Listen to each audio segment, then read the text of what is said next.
이제 진짜 8일 남았습니다. 8일. 게다가 오늘 사실 노동절이어서 오늘부터 쭉 쉬시는 분들이 많잖아요. 그렇죠. 체력적으로 한계가 오고 있습니다.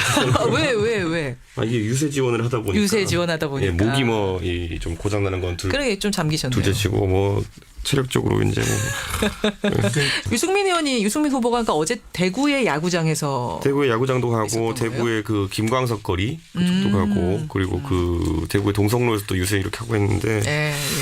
특이한 후보입니다. 젊은 사람들한테 지지를 많이 받고 있어요. 그래요. 네, 보수 분위기가? 후보인데. 그런데 여론조사가 지금 이제 막판 여론조사가 나오는 걸 보면 사실 유승민 후보는 그렇게 많이 오르진 못했고 오히려 홍준표 후보가 치고 올라가고 안철수 후보가 하락세를 보이고 문재인 대세론이 다시 살아나고 있고 남은 변수 뭐라고 보세요, 소장님? 예, 뭐 흔히들 뭐 후보자들이 뭐 교통사고라든지 큰 뭐 사고만 없으면 된다 또는 주위에서 말 실수만 안 하면 된다 이런 정도를 이야기하는데요. 네. 저는 남은 변수가 그것보다는 그 선거 구도의 변화라고 봅니다. 구도의 변화. 네. 지금까지는 전통적 구도가 아니라 뭐 전통적 구도를 하면 흔히 그 이념 구도 또는 지역 구도 뭐 이런 거였는데 그게 좀 깨어지면서 뭐 세대 간의 대결이라든지 정책 대결로 간다 이랬는데 그 세대 간의 대결 정책 대결이 무너지고 전통적 구도인 이념 대결 지역 대결 구도를 되살리는 사람들이 있다. 이것이 남은 일주일간 격화되면은 선거 판세에 좀 영향을 줄 것이라 이렇게 봅니다. 그래요. 그러니까 이게 보수 대결집이라는 게 일어나고 또 이렇게 새로운 구도가 벌어지려면은 좀 구도가 간단해야 됩니다.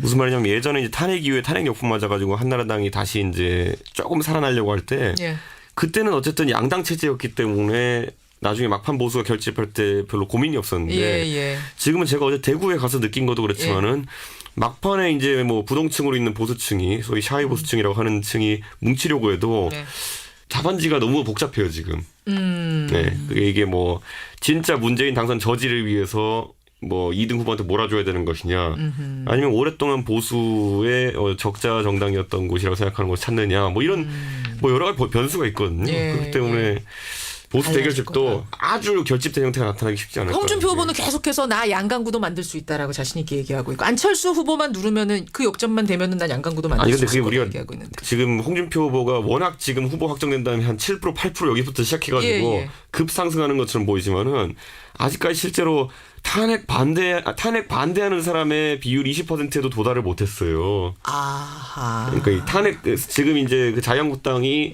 최소한 이렇게 표현을 깔고 시작해야 되는 표가 한 20% 되는데 20% 되는데 오히려 저는 그래서 이런 생각도 해요. 오히려 만약에 후보가 김진태 후보로 됐으면은 시작점이 거길 거다.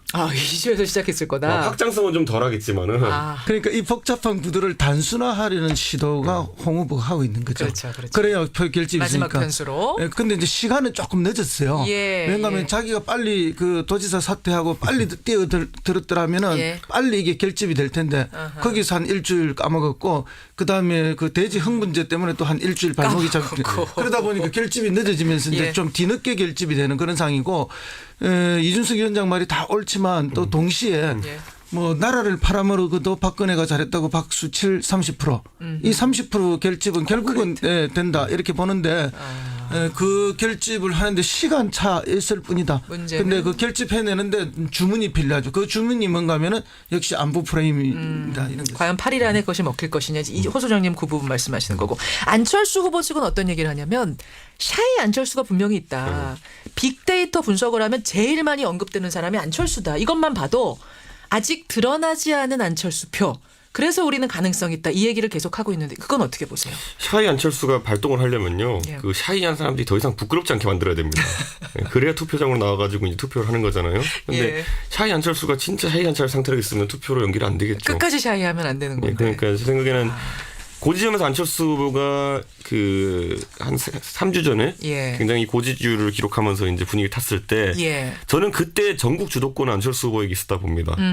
지금 시점에 전국 주도권이라는 거는 안철수 후보한테 있다 보기 어렵고 막판에 이제 불씨로 타오를 수 있었던 게 김종인 대표와의 어떤 연대 가능성이었는데 이거 다 안 되게 한 사람이 누구냐면은 과거에 김종인 대표 자르라고 이렇게 공격하고 뭐 노무현 대통령이 알면은 깜짝 놀랄 거다 뭐 이런 이야기를 쏟아내가지고 지금 결합을 물리적으로 하지 못하니까 이상한 형태로 결합하잖아요. 무슨 뭐 특별위원회 구성해서 위원장에 앉히고 통합정부 추진위원장 네, 그런 자리를 만들고 거기에 모시되 국민의당 입당하는 건 아니고 그리고 제3지대에서 뭐 말을 했더니만은 거기에 내가 동의하는 건 아니다. 뭐 홍준표는 안 된다. 뭐 이런 식으로 바로 힘을 빼버린 게 누굽니까? 지금 그러니까 제 느낌으로는 그 전국 주도권을 가졌을 때 그리고 마지막에 어쨌든 막차 티켓이 있었을 때 그걸 제대로 활용하지 못한 게 이제 좀 아쉽다 그런 생각이 듭니다. 근데 뭐 이거는 이미 예측됐던 겁니다. 왜요? 왜냐하면은 이렇게 두 분이 뭘 어떻게 하겠다는 맹쾌한 합의상이 없는 거죠. 큰 틀에서 대충 얼버무린 상황에서 급하게 나온 거다 보니까 개헌이라는 큰 고리도 뭐 이렇게 강론에 들어가면 다 달라지게 될 수밖에 없고 주도권 싸움이 있을 수밖에 없는 거죠.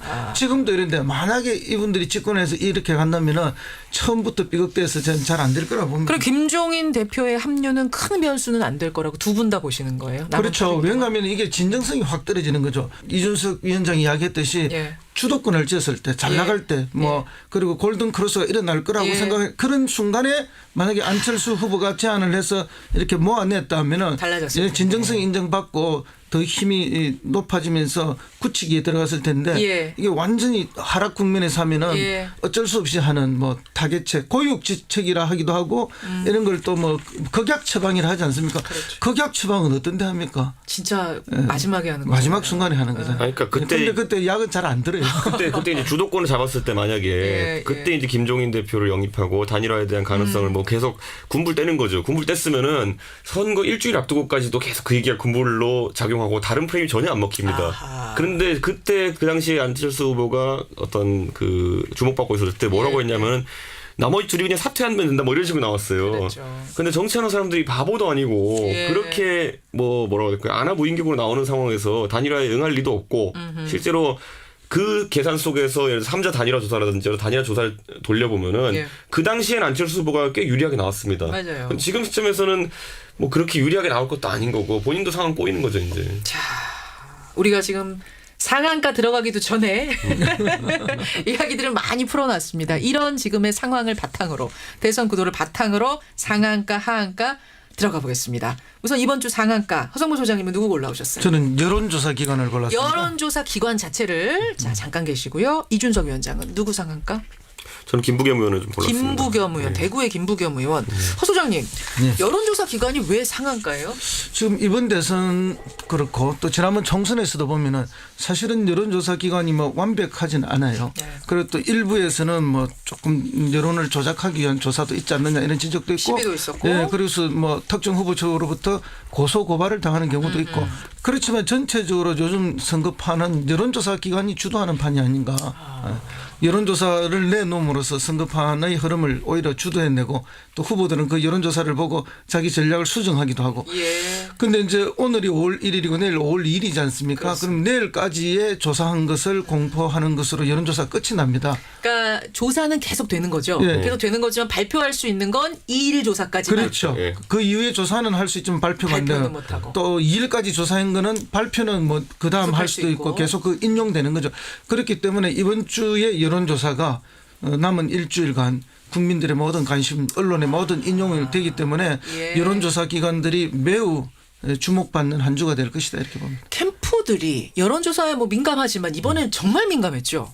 그렇죠. 사실 여론조사가 아까 말한 구도 형성에도 상당히 영향을 주고요. 지금 민주당 같은 경우는 경선 과정에서도 여론조사가 계속 들먹여지고 실제 나온 결과는 문재인 후보가 압도적이었지만 그 전까지 뭐 안희정 지사가 따라잡았다. 뭐 사실 문항 설계를 어떻게 하느냐 그리고 어떤 대상을 상태로 하느냐에 따라 가지고 그런 결과는 사실 만들 수 있는 거거든요. 어느 정도. 그래서 아마 지금도 그리고 또 안철수 후보의 부상이라는 것도 양자 여론조사 갑자기 하기 시작하면서 나온 거 아니겠습니까? 그때 안철수가 아니라 뭐 예를 들어 홍준표, 유승민 후보랑 양자 대결을 붙여놔도 아마 비슷한 수치가 나왔을 겁니다. 근데 그 과정에서 안철수 후보가 유력 후보로 부상하고 또 그걸 언론이 받아가지고 굉장히 띄워주고 이런 구도가 많이 형성되었죠.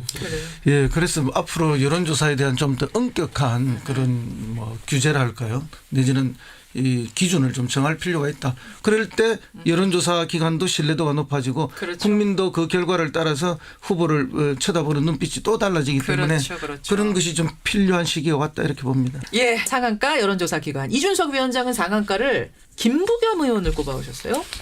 사실 민주당이 지금 이렇게 대선에서 표를 얻고 또는 여론 지지율을 얻고 하는 치른 선거가 없습니다. 그래서 일말 고무된 분위기가 있긴 하지만은 또 반대로는 그게 이제 여론조사는 그런 거죠. 오프라인에서는 아직까지 험합니다. 그러니까 사실 그 민주당 운동원들이 뭐 확성기 소리 조금만 크게 틀어도 시장 상인 나와서 항의하고 뭐 이런 분위기가 있거든요. 그러다 보니까 이제 김부겸 의원이 이제 SNS상으로 이제 그 영상이 한번 돌지 않았습니까? 예, 그래가지고 예. 뭐 대구의 유권자들에게 오히려 또 이렇게 강하게 항의하는 듯한 그 영상이 돌았는데 대구 유권자들 정신 차리시라 이렇게 호통치는 그 영상 말씀. 그렇죠. 그런데 뭐 그게 돌면서 SNS상에서 상당히 큰 반향을 얻었습니다. 김부겸 의원은 어쨌든 정치 인생에 보면은 그런 도전하는 의미가 있었고 어떤 사람은 또 노무현 대통령을 연상시킨다라는 얘기를 하는 경우도 있었는데 예. 다만 문제는 뭐냐면 제가 정작 그거 영상을 이제 대구의 장년층에게 이제 물어봤더니만은 또 그 듣고 기분 나빴다는 분도 있더라고요. 그러니까 이게 그 사실 김부겸 후보의 도전이라는 게 그런 거죠. 그러니까 이런 이야기를 했을 때 오히려 또 득과 실이 교차하는 이런 상황이긴 한데 그래도 저는 그 영상 보면 진정성을 느꼈기 때문에 그래서 아마 그 부분은 좀 받아들여질 거라 유권자들에게 생각하게 됩니다. 어쨌든 뭐 TK 지역에서 김부겸 의원이 이제 뚫었지 않습니까? 지역주의 벽을. 그렇기 때문에 이제 굉장히 구심점이 생긴 거죠. TK 야당에. 그래서 이제 그런 역할들이 굉장히 중요하고 이 양반이 굉장히 그 친화력이 뛰어나요. 그리고 스킨십도 좋고 그다음에 뭐 연설도 아주 잘하시고 인상도 구수하시잖아요. 예, 그러니까 이제 뭐 유권자들이 잘 좋아합니다. 좋아하고 친근하게. 다만은 이제 그렇게 열심히 하고 이번에도 이런 큰 반향을 일으켰지만 이분이 이제 당내 경선에서는 그럼 왜 빨리 실패를 했느냐? 그러니까 경쟁을 해보지도 않고 포기하셨잖아요. 그게 이제 이렇게 대구에서 당선되기 위해서 이제 김부겸 의원은 사실은 대구 민심과 약간 타협하면서 선거운동을 했어요. 근데 그건 이제 대구에서 또 좋은 반응을 얻고 또 뭐 이렇게 해서 당선이 됐지만 당내 경선에서는 대구 민심에 타협하는 방식의 경선 방식을 취하게 되면은 야권 강력한 지지자들로부터 오히려 비토를 받는 경향이 있거든요. 그렇죠. 그래서 그때 스탠스를 좀 잘못 잡으신 게 아닌가. 그런데 이제 오늘 이번에 이제 이 SNS 동영상이 올라옴으로써 이제 본인의 진정성을 다시 한번 보여주는 좋은 계기가 됐죠. 그렇게 됐기 때문에 뭐 어쨌든 야권에서는 차세대 유력한 주자로 급부상할 거라고 봅니다. 차세대 주자 이야기가 나온 김에 좀 이르지만 차세대 주자가 그럼 누가 있다고 보세요? 김부겸, 뭐 이재명, 안희정 이런 분들 다 줄줄이 박원순, 김두관 등등이 이제 있는데 이분들 중에 누군가가 이제 급부상을 또 하겠죠. 근데 뭐 그 중에서 누가 될지는 아무도 몰라요. 시대 정신을 역시 잘 붙들고 가고 또 야권 전체의 또 정서를 잘 반영할 수 있는 그 두 가지를 잘 해야 되죠. 만약 정권 교체가 일어난다면 우리가 생각하는 것보다 야권 주자가 크긴 쉽지 않습니다. 지금 야권 주자가. 왜냐하면 어차피 대통령이 되면은 권력 누수를 막기 위해서라도 대선 후보 커지는 걸 차단하는 게 우리가 박근혜 정부 때 경험하지 않았습니까? 그렇죠. 조금만 속된 표현으로 대들면은 조금만 대들면은 바로 뭐 물론 아주 특이한 케이스긴 합니다. 배신의 정치 이런 언급은. 그런데 그렇기 때문에 그런 게 어느 정도 대권 주자를 키우긴 하지만 또 원래 지지층에서 배신으로 찍어버리면은 지금 유승민 의원이 겪고 있는 어려움과 똑같은 걸 겪게 되는 겁니다. 그러네요. 그렇습니다. 그게 이제 그런 것 때문에 이제 자기 주자가 굉장히 뜨기 힘든데 그러니까 자기 스탠스를 잘 잡아야 돼. 노무현 전 대통령이 이제 주자로 떠오를 때 했던 가장 강력한 이야기 중에 한마디가 뭔가 하면은 김대중 대통령의 부채도 자산도 모두 승계하겠다. 그러니까 이제 긍정적인 면만 자꾸 가져가려 하면 안 되고 그 부정적인 면까지도 자기가 다 안고 비판을 감수하면서 돌파하겠다는 걸 보여줄 때 이제 정권을 가졌을 때는 그렇게 승계가 돼야 되고 또 정권을 잃은 야권일 때는 뭐 기존 여당하고의 선명한 투쟁 속에서 승자가 되고. 그래서 아마 내년 지자체 선거가 아마 제 생각에는 그 한 첫 시험대가 될 겁니다. 이제 새 정부가 만약 출범해서 된다면은 장관 트랙을 가는 사람도 있을 것이고 지자체장으로 가는 사람도 있을 것이고. 그런데 약간 자유도 면에서는 지자체장으로 가는 쪽들이 대선 주자로 거론될 가능성이 높습니다. 자, 뉴스쇼 증권시장 뉴스닥 상한가 점검을 해봤고요. 하한가로 가겠습니다. 하한가. 이번 주에는 누구의 주가가 떨어질 것인가를 미리 예측하는 건데 허성무 소장님은 누구 하한가로 꼽아? 김관진 안보실장. 김관진 국가안보실장. 이준석 위원장은 누구 하한가 주시겠어요? 저는 홍준표 후보. 홍준표 후보를 하한가로? 예, 하한가로. 우리 아까 한참 얘기 나눴잖아요. 예. 지지율 오르고 있다. 그렇죠. 예, 상한가 아닙니까? 근데 제가 아까 말씀드렸듯이 이게 일반적인 자유한국당 후보, 새누리당 후보의 시작점이 아니었어요. 그러니까 시작점부터가 그건 아마 홍 후보 본인의 어쨌든 그런 뭐 사퇴를 늦게 했다든지 뭐 이런 전술적 실패들에 기인한 것 같은데 지금 선거 이제 뭐 일주일 정도 좀 더 남았는데 이 상황에서 지금 16% 이렇게 15% 이렇게 나온다는 거는 과거에 정동영 후보도 이렇게 안 나왔었거든요. 그러니까 지금 그 2등 후보가 되기엔 좀 지금 뭐 안철수 후보랑 겨뤄야 되는 상황인데 예. 그렇게 쉽지 않은 경쟁이라 봅니다. 제 생각에는. 아까 우리가 그 얘기는 한참 했죠. 예. 양강 구도가 될 것이냐 말 것이냐가 결국 홍준표 후보가 더 오를 것이냐 8일 동안 아니냐를 결정할 것이다. 이 얘기했는데 저는 유승민 후보 얘기를 좀 해보고 예. 싶어요. 그러면 유승민 후보는 이제 단일화는 완전 끝난 거죠? 그 얘기는? 지금 1등 후보와 2등 후보가 한 3% 차이로 경쟁하고 있어가지고 단일화하면 뭐 결과 바뀌고 이럴 거면은 나중에 이해가 되는데. 나중에 그게 비판이 말이 되거든요. 네. 당신 때문에 졌다라는 게. 근데 그게 지금 먹히는 상황도 아니고 지금 뭐 잘 분석해 주셨지만은 결국에는 보수 헤게모니 싸움이 이제 있을 건데 어차피 지금 자유한국당 친박당이거든요. 예. 근데 하나도 안 보이잖아요, 지금. 그렇죠. 지금 뭐냐면 홍준표 후보가 지금 대선 끝나고 나가지고 그 당을 소위 말하면 당권을 줄 수 있느냐 상당히 어렵다 보는 사람들이 많거든요. 예. 그리고 지금 바른정당 내에서도 보면은 지금 이번에 단일화 하자고 주장했던 의원들이 하나를 뭉쳐가지고 어떤 당권 싸움을 벌일 가능성도 있고 그러다 보니 그러면은 이런 거죠. 소위 말하는 당에서 소수자들끼리는 또 그럼 당 밖으로 또 연대할 수 있는 거고 뭐 보수의 헤게모니 싸움이라는 거는 올해 말까지 지방선거를 앞두고 꾸준하게 이어질 가능성이 높습니다. 그렇군요. 예. 단일화 얘기는 그 전초전 같은 거였다. 이렇게 보시는 그렇죠. 거죠. 결국은 안 될 거다. 네, 그렇죠. 끝난 거다 그 얘기는. 예. 알겠습니다.